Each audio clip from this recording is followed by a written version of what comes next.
பிரியம்பதா, சென்னை, டெல்லி என நகரத்திலும் பணியாற்றியுள்ளீர்கள். என்ன மாதிரியான பிரச்சனைகளை நீங்கள் சந்தித்திருக்கிறீர்கள்? இதுக்கான தீர்வு என்ன? உங்களுடைய கோரிக்கைகள் என்ன?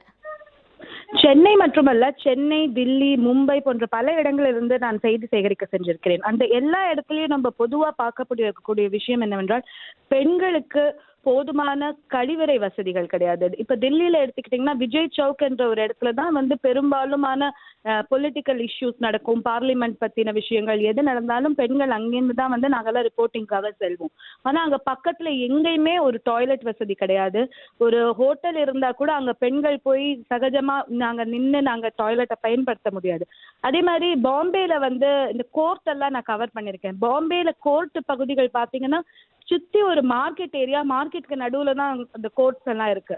அங்க நம்ம எங்கேயுமே உட்கார முடியாது. உட்கார்றது ஒரு பெரிய பிரச்சனை, கழிவறை ஒரு பெரிய பிரச்சனை. சென்னையும் அதே மாதிரி தான். பல இடங்கள்ல நாங்க ரிப்போர்ட்டிங் செய்யும் போது எங்களுக்கு கழிவறை ஒரு பெரிய பிரச்சனையா இருக்கு. இதுக்கு முதல் கட்டமாக ஐ திங்க் பத்திரிகையாளர்கள் இந்தியா முழுவதிலிருந்தும் கூட சேர்ந்து அந்தந்த அரசாங்கத்திடம் ஒரு விண்ணப்பம் வைக்க வேண்டும். இந்த மாதிரி முக்கியமான இடங்கள், பார்லிமெண்ட், அசம்பிளி, கோர்ட்டு, முக்கியமான தலைவர்களுடைய இடங்கள், இங்கெல்லாம் பேசி ஒரு நல்ல கழிப்பிடமும் ஒரு நல்ல ரெஸ்ட் ரூமும் பெண்களுக்கு வேணும். ஏன்னா சில சமயம் எங்களுக்கு உடை சேஞ்ச் செய்ய வேண்டிய ஒரு கட்டாயம் கூட இருக்கிறது. உடையை அட்ஜஸ்ட் செய்யணுங்கிற ஒரு கட்டாயம் கூட இருக்கிறது இல்லையா?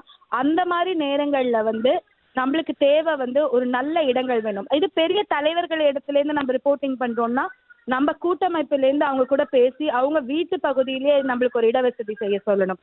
மற்ற பொது இடங்களுக்கு அரசாங்கம் உடனடியாக பல்வேறு இன்ஃபேக்ட் தமிழ்நாடு அரசாங்கம் சொல்லியிருக்காங்க, பல கோடி ரூபாய் நிதி ஒதுக்கி இருக்காங்க ஜேர்னலிஸ்டுக்குன்னு. அந்த நிதியிலேருந்து ஒரு பகுதியை கூடவா இதுக்கு யூஸ் பண்ண முடியாது? ஒரு கழிவறை கட்டுறதுக்கு எவ்வளவு செலவாகிட போகுது?